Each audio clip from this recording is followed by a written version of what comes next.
Good morning, good afternoon, good evening to you from wherever you're listening from. It is the Boom Podcast and it is your host, Diego Ife. Thank you for listening in. Please do like and share this post.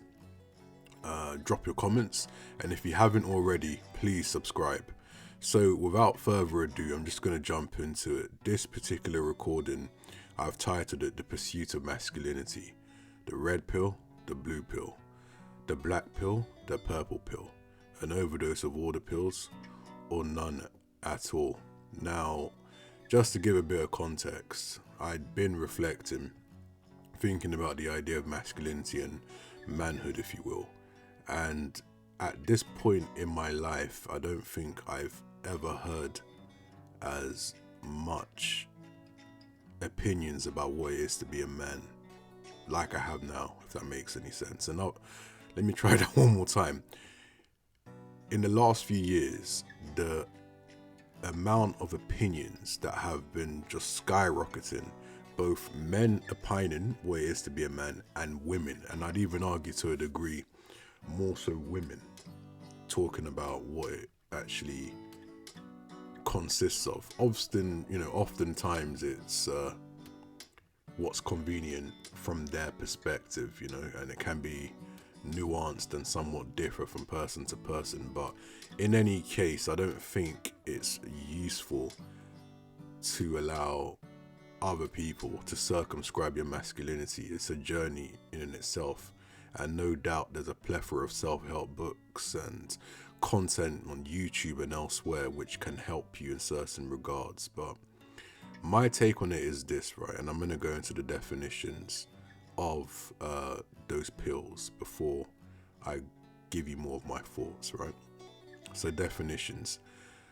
The blue pill, and again, before I go into all the pills, I have to preface, this isn't just about relationships, like romantic relationships. It's about perhaps relationships with, whether it's with friends, family, work relationships, your relationships with other humans. I guess we have to coexist in this world together, right? So it really pertains to all of that. So when it comes to blue pill, the blue pill idea is that people are good natured, that goodness happens more so, it's like the default setting, and then when people do bad, it's like an aberration.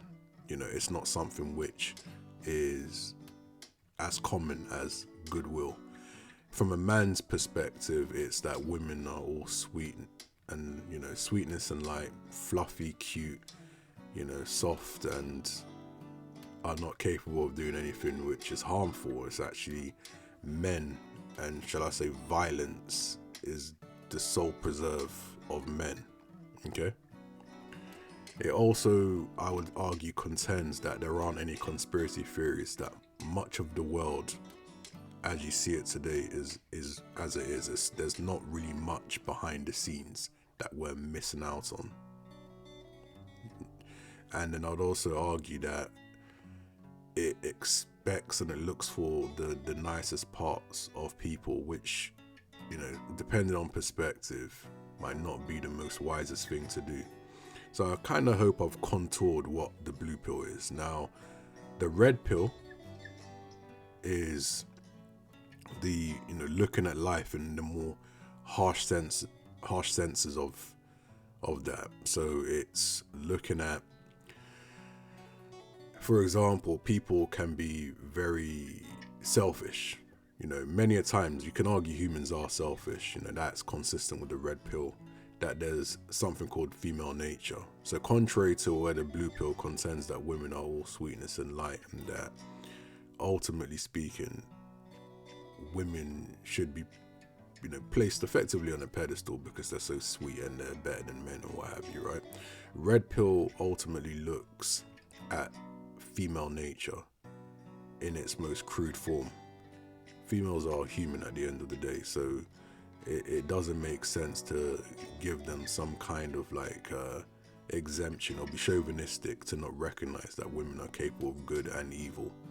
Now, because of the expectations that are put on men, even in this zeitgeist of feminism and trying to really circumscribe and constrained masculinity, there's still traditional expectations levied on what you can call the modern man.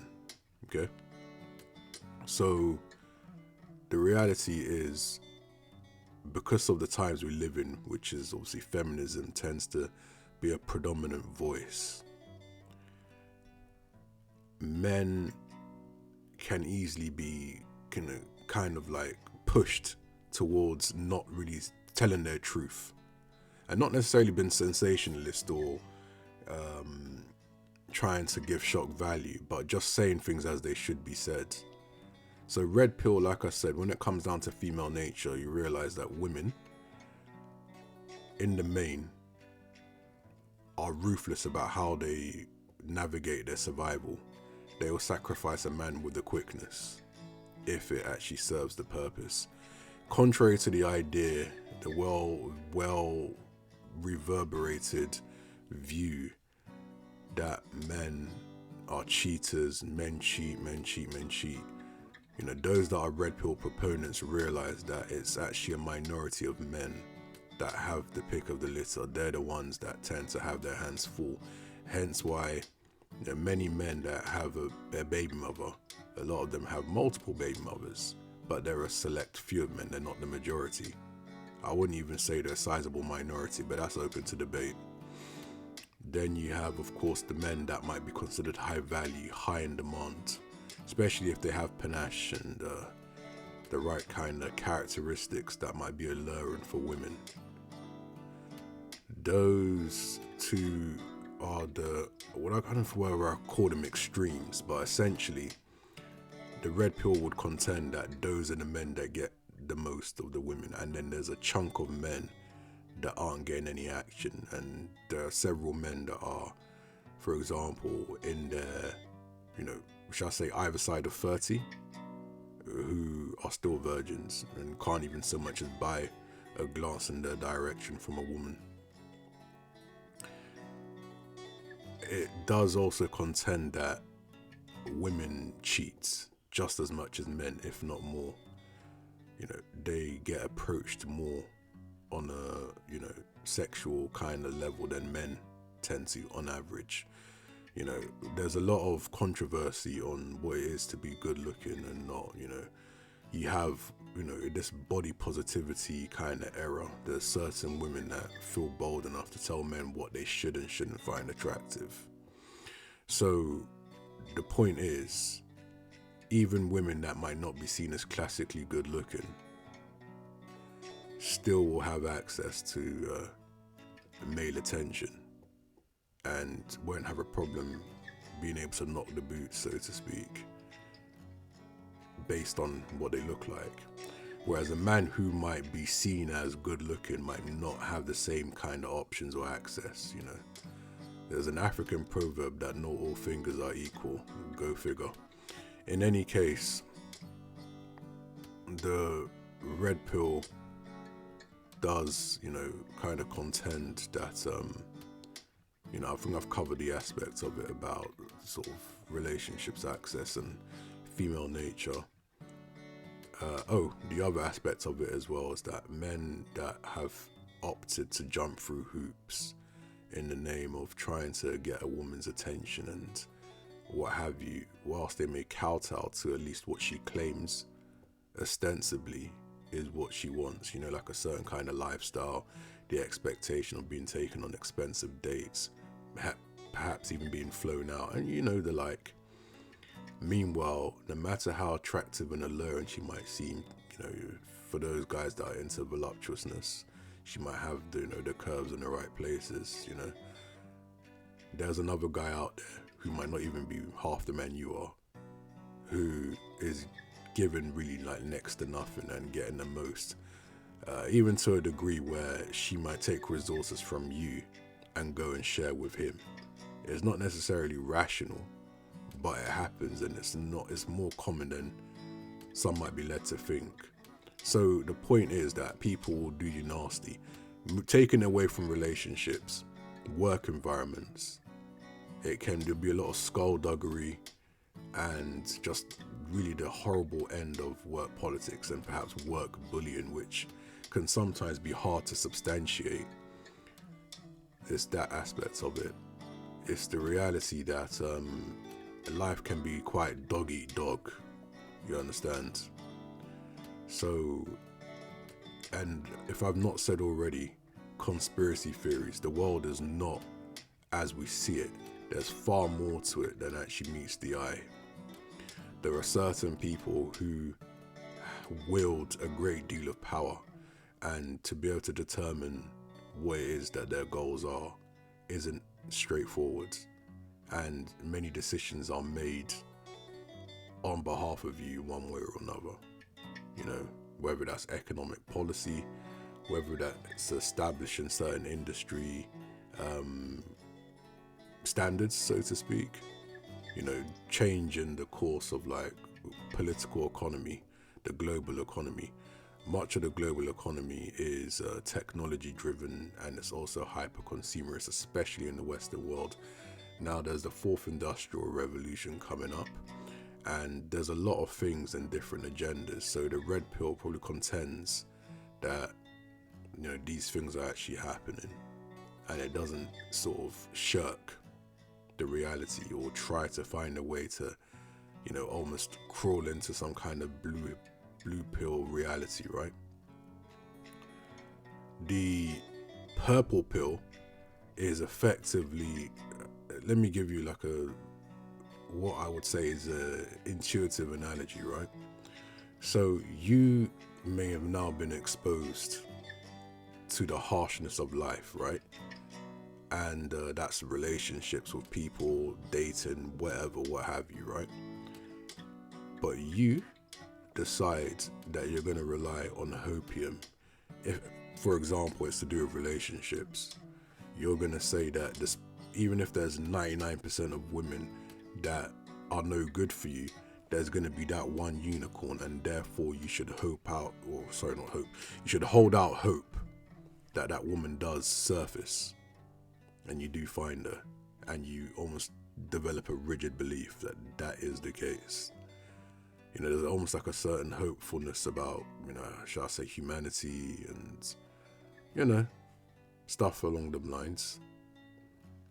And in many cases, men, again, I can't talk for women, but men that may find themselves in purple pill in mindset typically tend to have been someone that's learned about female nature, so to speak, and it's given them what one can call red pill rage. I've heard from another YouTube creator, Edward Anderson, shout out to Edward Anderson. He said that many men who have red pill rage, in quote, actually have blue pill despair. And once that rage has dissipated, it gives way to the hope that, you know, you can get a good woman. It's just that she's going to be exceedingly rare, and the search is worthwhile. So, you know, that's one aspect of it. And then and this is the very interesting one as far as I'm concerned, the black pill. Now, the black pill, many have said that it's, how to basically put this, it is an extension of the red pill. It's like a deepened form of the red pill. And based on where you look, some have tried to tie it to the idea of being an incel. I have some thoughts on being an incel, which I'll go into in a moment, but, you know, there's this idea, you know, when it comes to men's rights, a lot of men's rights activists are black pill proponents, right? Depending on a certain school of thought. So I've got a bit of a blurb here that might be useful for me to read out. The black pill generally refers to a set of commonly held beliefs in certain communities, which include biological determinism, fatalism, and defeatism for unattractive people. Okay? So then what I want to do is kind of just briefly touch over those definitions. Again, this is all pertaining to black pill ideology, right? Fatalism is a family of related philosophical doctrines that stress the subjugation of all events or actions to fate or destiny. and is commonly associated with the consequent attitude of resignation in the face of future events which are thought to be inevitable. Okay, so it can refer to a few things, please bear with me. One being any view according to which human beings are powerless to do anything anything other than what they actually do. Included in this is the belief that humans have no power to influence the future or indeed the outcome of their own actions. The belief that events are decided by fate and are outside human control. One such view, as an example, is the theological fatalism, according to which free will is incompatible with the existence of an omniscient God who has foreknowledge of all future events, which is very similar to theological determinism. Okay. A second view is a logical fatalism, according to which propositions about the future, which we take to currently be either true or false, can only be true or false if future events are already determined. Which is a fair point, though. It's an interesting concept, if you will. Then there's a third such view, which is causal determinism. Causal determinism, often simply called determinism, is now usually treated as distinct from fatalism on the grounds that it requires only the determination of each successive state in a system by that system's prior state, rather than the final state of being predetermined. Which is an interesting, just reflecting on it, it's quite personal. I hope the words were not too tricky. Like, there's a few words out there which I kind of refer to, but I believe that the information transcends, maybe having to kind of think about what certain words mean. The view, this is the last bullet point, the view that the appropriate reaction to the inevitability of some future event is acceptance or resignation, rather than resistance. This view is closer to everyday use of the word fatalism and is similar to defeatism. Defeatism, for unattractive people, is the make sure that I actually have the correct information. It is the acceptance of defeat without struggle, often with negative connotations. It can be linked to pessimism in psychology and may sometimes be used synonymously with fatalism or determinism. Yeah, so make of that what one will, but that's the black pill ideology. And I know that, having listened to the likes of BGS Immoral, shout out to BGS Immoral, it's not easy for someone to really identify with that concept. It looks at the world in very, very harsh terms. It's not necessarily for the faint-hearted. Okay. Now, what's my take on the pillage or pillology, to use a word? I think that if a man is ultimately looking for the best outcomes in his life, he needs to navigate that. He has to develop a personal creed or a core set of principles, values, and, to what degree someone might agree with this, beliefs. The irony is that in as much as there's useful content on YouTube and on other social media platforms, if you get too caught up on trying to live out what advice is shared, it is, like I said, it's ironic, because the very thing you're trying to use to make yourself a better man, you're almost limiting your manhood, because you're now living your life in accordance with another person's views. And we're not talking about learning a couple of things from them, we're talking about almost using it as some kind of like doctrine that you apply in your life.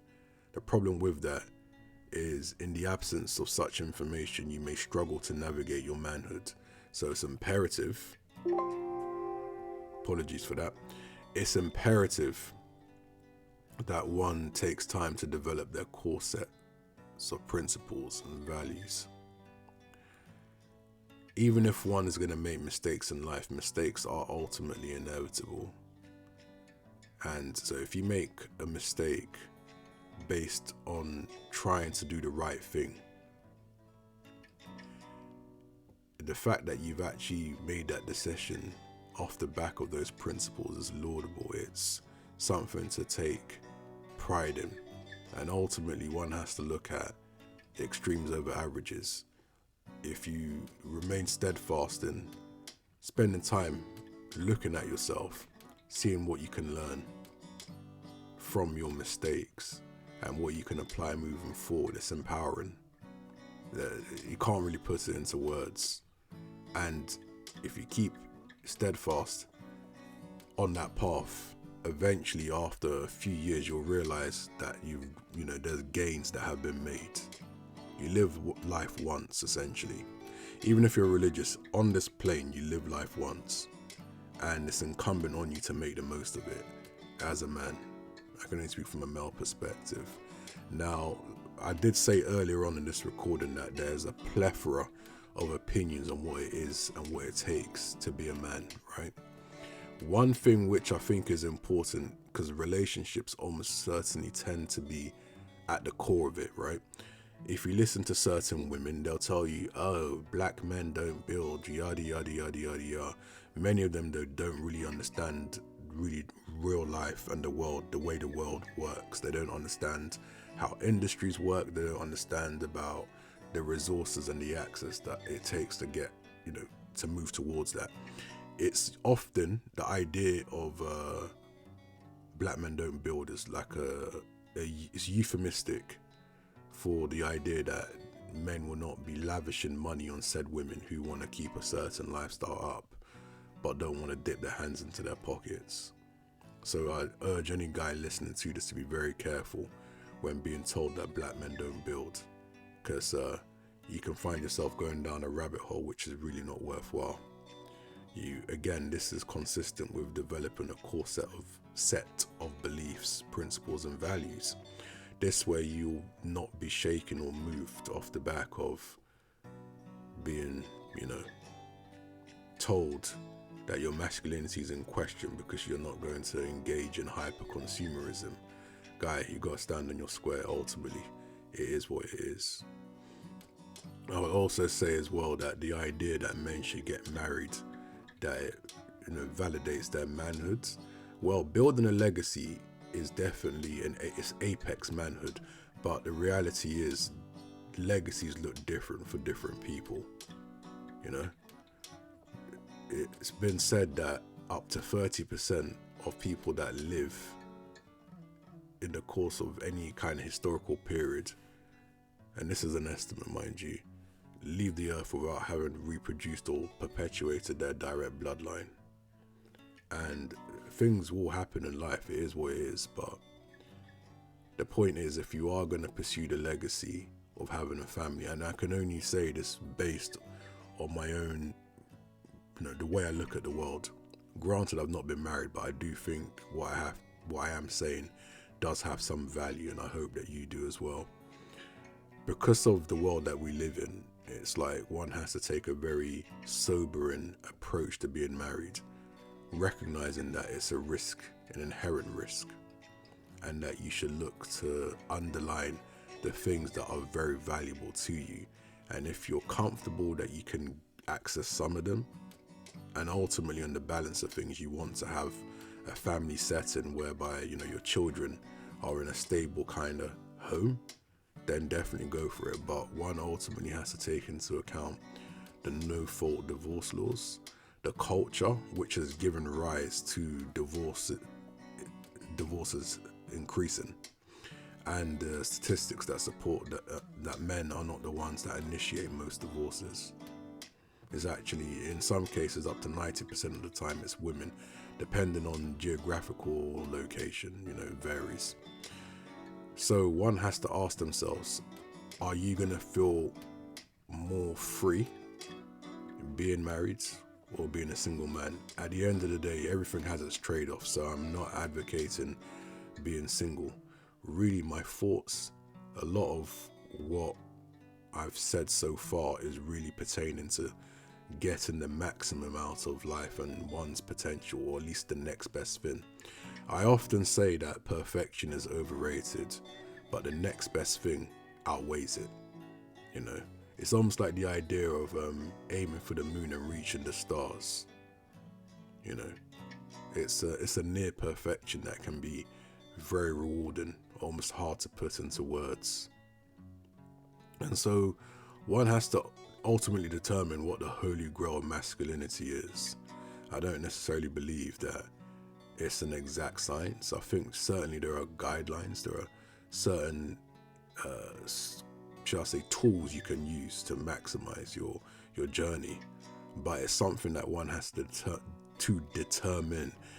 And it's not going to be the kind of thing which you're going to have all the answers at any given point in time. It's an evolving state of being. It's always an evolution as long as you tap into it.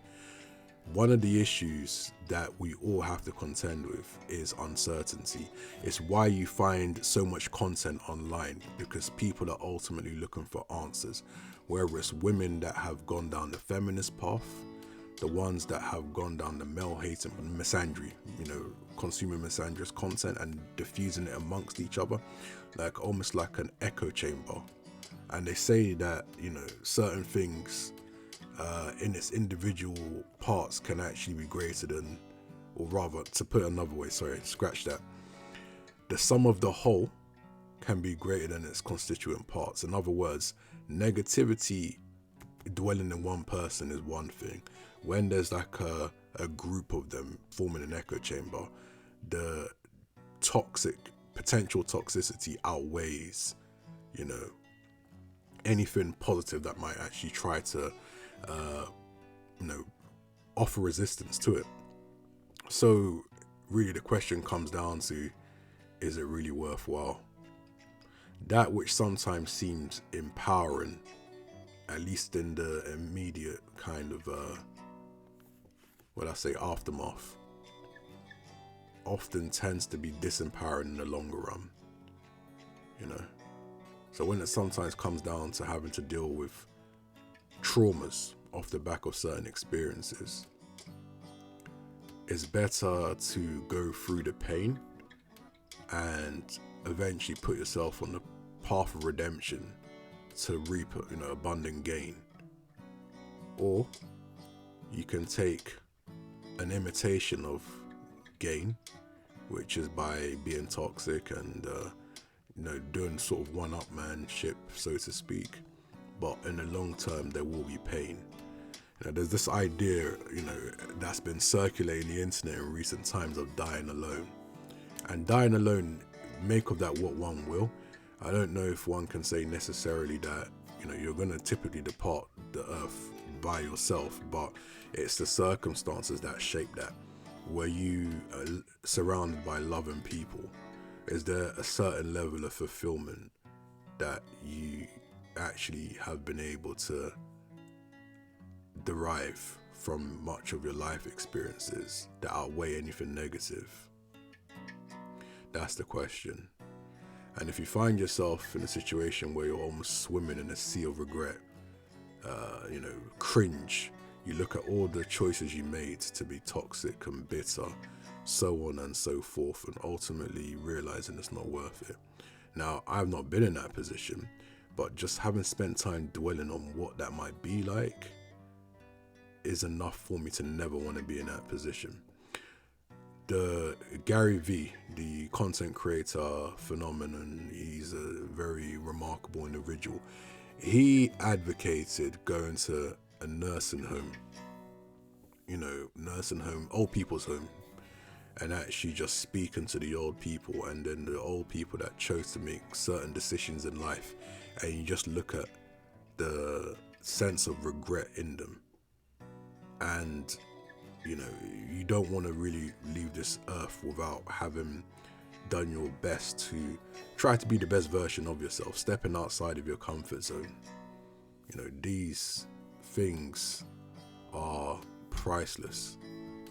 There's another man, I don't remember his name, but he did say, and this is an analogy which I'll briefly expand upon before actually calling it, a day on this recording, but essentially the analogy is, if the question is put to you, where is the most valuable place on earth, right? Or valuable places. Some people think it might be in areas that are proven gold mines, or, you know, stumbling across some kind of fossil fuel, petroleum oil, crude oil, petroleum, what have you, right? Certain commodities. And no, it's not necessarily that. According to this analogy, the most valuable places on earth are in graveyards.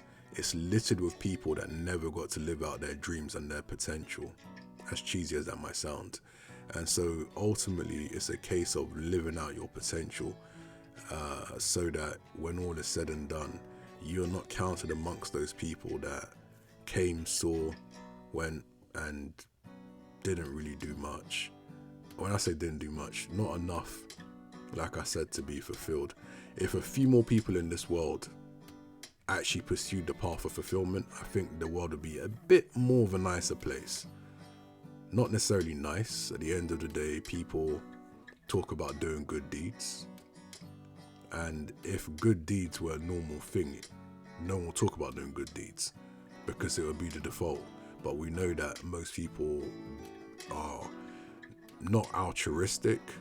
They are very selfish and individualistic, albeit with some tokenistic moments where they tell themselves they're a good person. But the reality is, most people are living out their lives, doing what they need to do to survive, and invariably self-preservation tends to prevail. So yeah, I mean, that is what it is. I hope you've enjoyed my thoughts, drifts at time, and maybe there's some things that I might have been able to sharpen up on, but do bear with me as I refine this content. So I just want to say thank you for listening to me. I hope you have a great day, great afternoon, great evening from wherever you are at this point in time. I wish you well in all you're doing, and please, like I said, do like this video, especially if you enjoy the content. Subscribe if you haven't. Drop some comments, it'd be great to hear from you. And until the next time, peace. We are gone.